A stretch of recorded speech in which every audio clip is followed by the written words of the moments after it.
Howdy y'all, it's Kathy from RustPaperScissors, and I'm here today to do a flip through of my last French themed journal in the collection. I'm calling this one April in Paris 2. I did one very similar. They both will be for sale in my Etsy shop. It also comes with a writing board and a what I call a junk journal kit. It's just a bunch of rusted items that you might put into your journal. So we'll go through that in a minute. The journal is a repurposed Reader's Digest book. It's approximately 8 by 5.5. It's covered in the sticky backed velvet.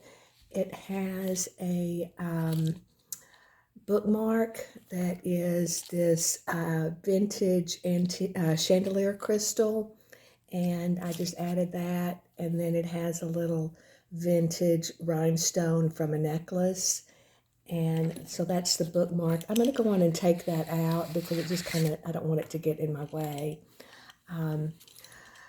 Like I said, it's covered in sticky backed velvet. The spine is covered in some lace from my wedding dress, and then the back is plain. It has one signature, and it has a bulldog chain closure. This is my signature closure. I love this closure because it's quick and easy. All you do is just, take it off, and then you can put it at the back of your book, and then it's always there available. It has a metal rim tag that says memories. The front page, or the front cover, is a digital that says Vista of Paris, it looks like.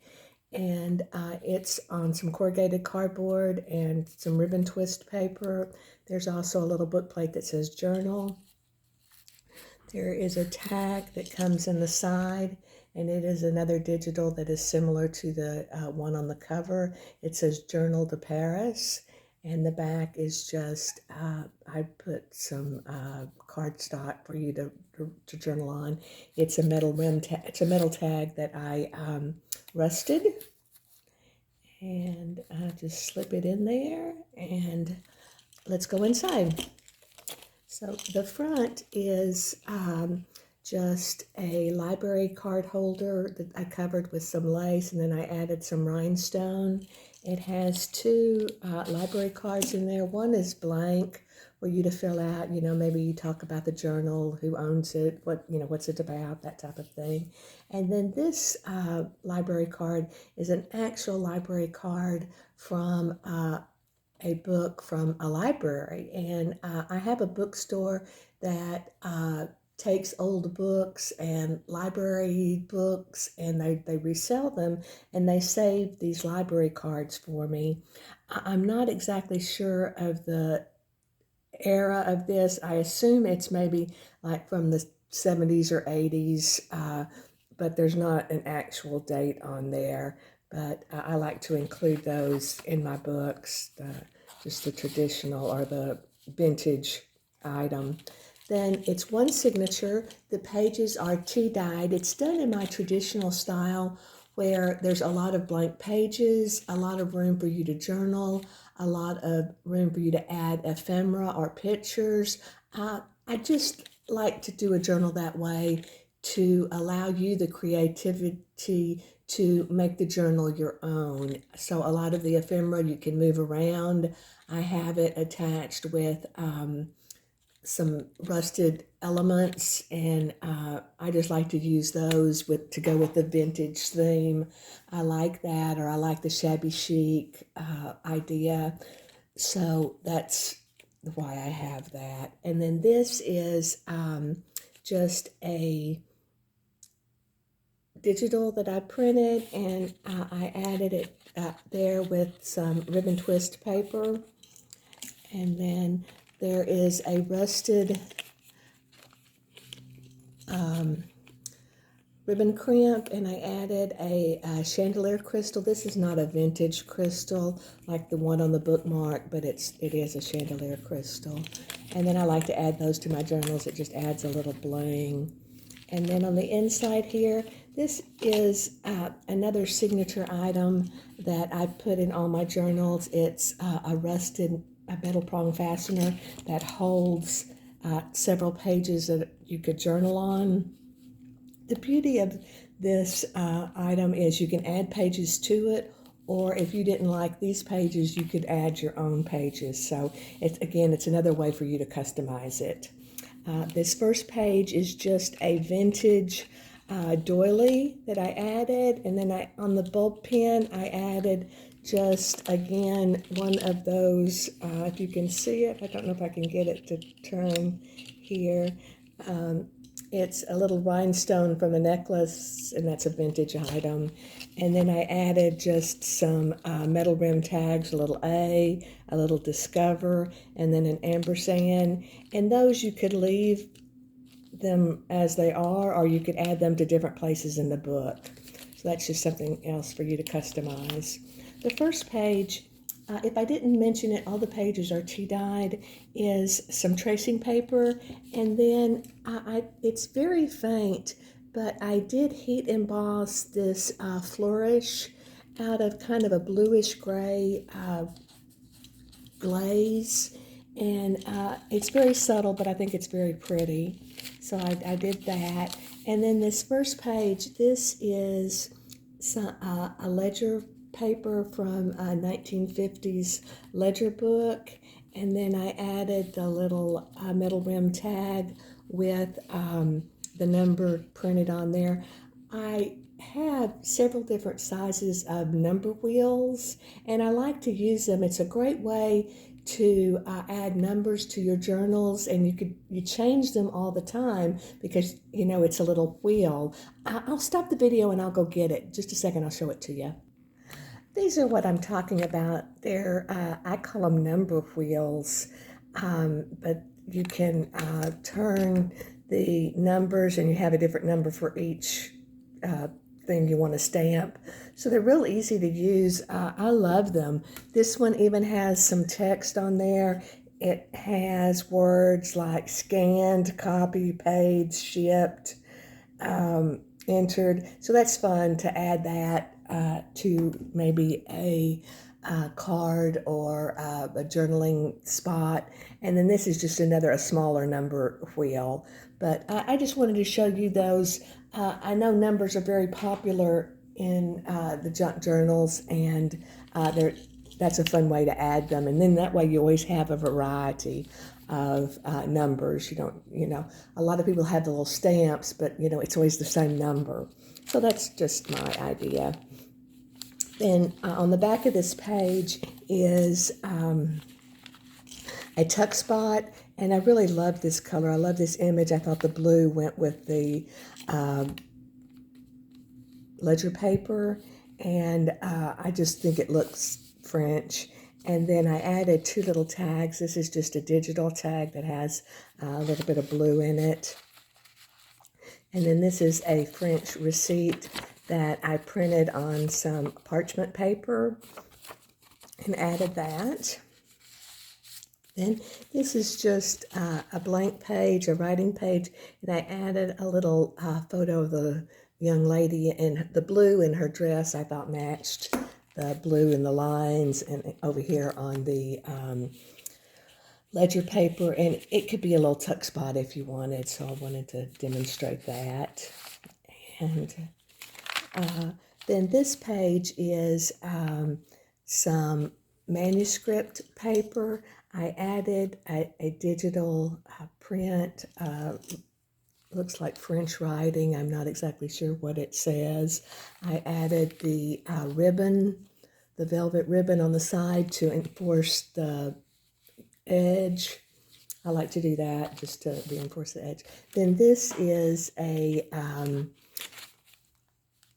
math book that I took a page out of. It's probably from the 50s or 60s. I added just a little digital. I added it with a duck clip from these. I sell these in my shop, and I added a little rhinestone on there. I like that because when the book's closed, you can see the rhinestone, and I like that.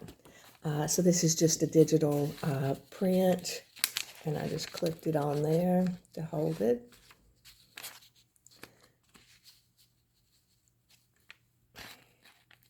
Okay. And then this is the back, and that's a tuck spot, a place for you to put something. This is just some ledger paper, and then it opens up, and it has just a little digital print here on the front. And I thought the green went so well. And then all these little pieces of ephemera are kind of that bluish green. There's a carte postale, and they're just places for you to journal. This looks like maybe a schedule for a train. Again, this looks like maybe a train schedule. And I just printed it on, again, some parchment paper. Be easy for you to journal on. So I added those. And like I say, I liked the color. And then this is just a tea-stained copy paper. And then I added this trim on the side. I love this trim. I think it looks very French, maybe Art Deco, but I really love that trim. And then there's also some lace on the edge of the page. And then if you turn it over, it's just folded up, and I have a little tuck spot here, and I added some lace onto that bottom part.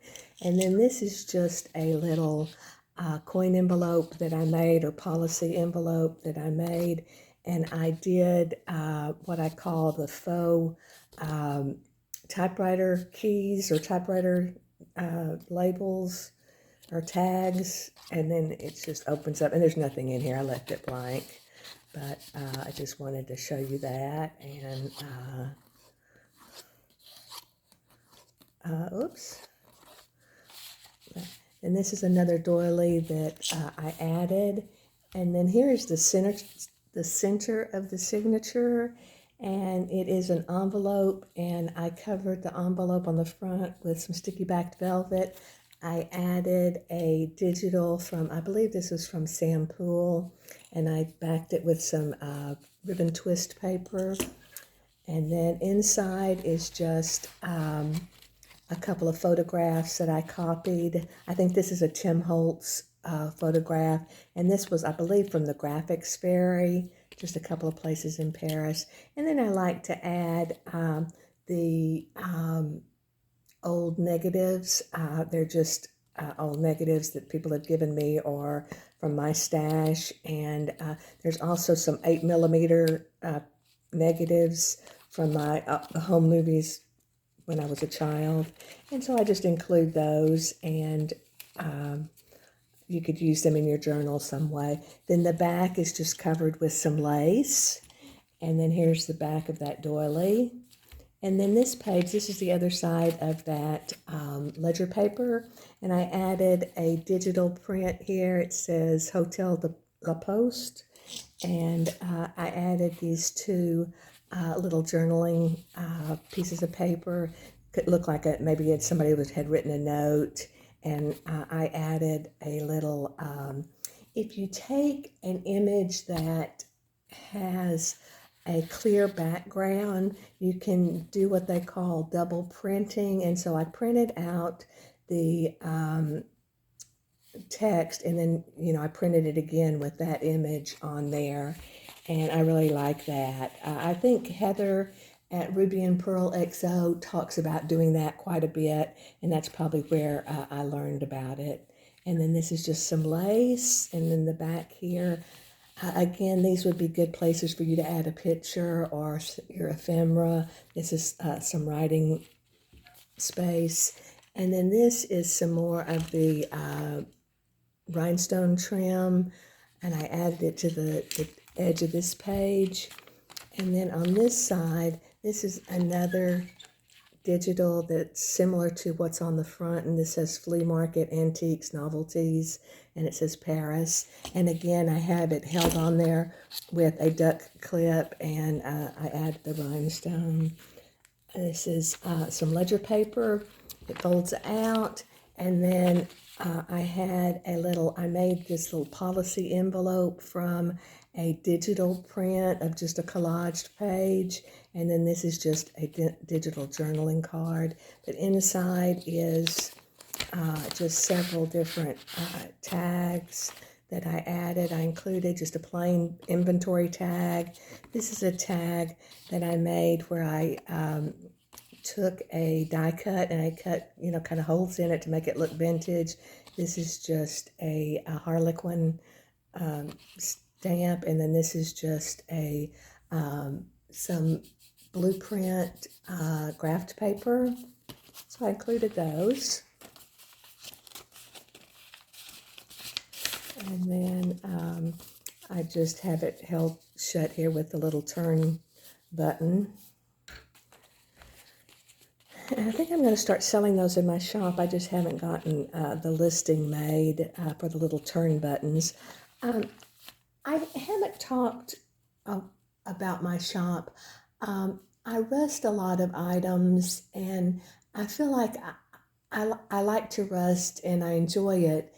And I feel like, well, sometimes you would have to rust a great quantity, and maybe you're a junk journal who makes 1 and 2 journals a year, and you don't need 50 paper clips, or you don't need 50 turn buttons. So that's one of the reasons that I do rust, and I will list my shop below. I'd love it if you would take a look, and this journal will be for sale in my shop.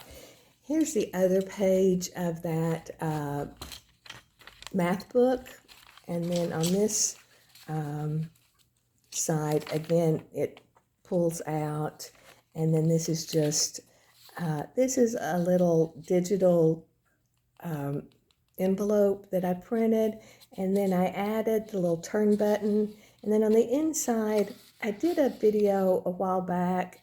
Dollar Tree is selling these packages of sachet, and so I broke them down and made a smaller sachet to put in there, and then it's just a very slight fragrance, but I think it adds a little something to your journal. And then this is another digital that I printed. This is a butterfly clip, paper clip.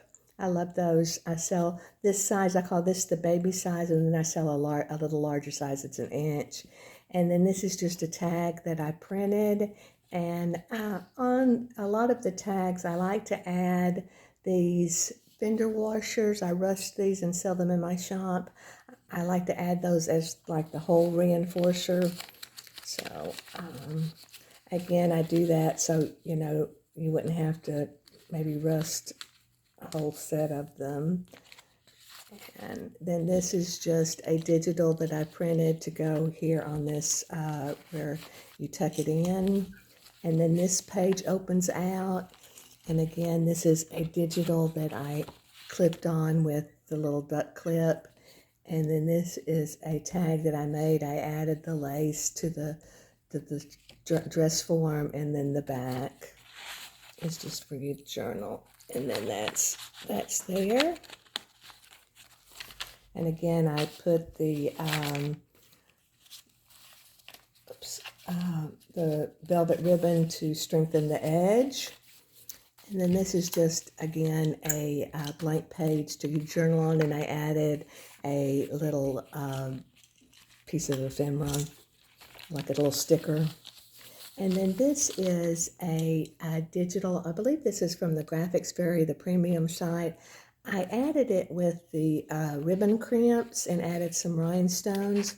It could be a tuck spot, or it could be a place for you to journal something if you wanted to put some gesso on there, and then you could journal, secret journaling spot. So that. And then this is just some lace that I added. And the back of that page, this is the tracing paper. Here's the back of that doily. And then the back of the signature, which is the corrugated paper, I added this trim that I got at Hobby Lobby. I just love that. I think that's so pretty. And I added it with some rusted ribbon crimps. And then this just has a digital. This is one of my favorite digitals, is these dress forms. And then this is just another little digital. Again, I liked the blue. And then this is what I call a tearaway booklet. It's just a series of guest checks that you could leave as a booklet, or you could tear them apart and put them different places in the journal. I also have a video on that, and I'll link those videos below in case you're interested. But I like to include those, and they're held with the, I staple them with the rusted staples that I sell in my shop. And then this is the other ribbon crimp, and then I added the chandelier, and then the back is just a black and white French advertisement. And then this is a crocheted half granny triangle that I make, and I like to use them as tuck spots.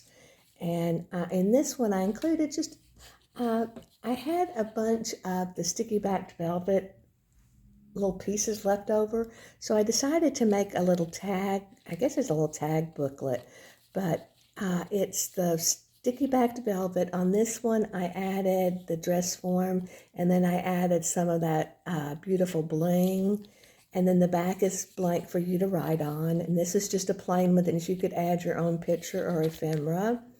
And then this one I put Paris, and again it's blank on the back. I did include on all of them the fender washers for the hole reinforcer, and this was just a blank one. And this last one was a kind of a vintage picture of the Eiffel Tower. And so I added all those for the booklet, or for the journal. And somehow I got it mixed up. I'll just put that off to the side. I'll fix that. And then along with the book is some paper, the paper cutoffs from making the journal. I like to add those to the journal in case you wanted to use some of the tags that I have in there to make your own tags. The papers would be cohesive with what's in the journal, so I like to do that. And then, oh, I didn't fix that. I'll leave that out. Okay, and then that's the journal. And then along with it, I like to include a, I believe is called a writing board. When you have a journal that's kind of so bulky and full of items, it's hard to write on, so I like to include this. If you wanted to glue or write, you would be able to do that, or if you wanted to add some gesso, it would allow you a surface that you could write on or do that on. So I include that with the journal, and then also with the journal is again what I call a rusted elements kit. It's got several rusted paper clips, a rusted alligator clip, a binder clip, a bulldog clip. These are what they're called book darts. These are the owl clips, and then these are the smaller paper clips. And like I say, I like to include these because maybe you do one or two journals, or you could use it in this journal. So that's why I like to include those. And then also comes, see if I can get it out here. I like to include some rusted staples. There's approximately 200. They fit in a regular stapler. This is another of the metal prong fasteners. And then these are just some loose rusted items that I like to include. There are 2 ribbon crimps. And then there are 2 what I call D-ring fasteners, and you can use these on tags. You can use them as a book closure. There's just several ways to use them. And then they also come with 2 brads. And then I include about 5 of the bulb pins, and then 5 just rusted brads. So that all comes with the journal. Like I say, it will be for sale in my Etsy shop. I do want to thank you for your time. I know your time is precious. I would appreciate it if you like the video, if you would hit the like button, if you would subscribe. I would love that. I would love any comments that you might have that might help me, or if you have any questions, I would love to help, answer any questions. Again, thank you for your time. I hope you have a wonderful day. Thank you.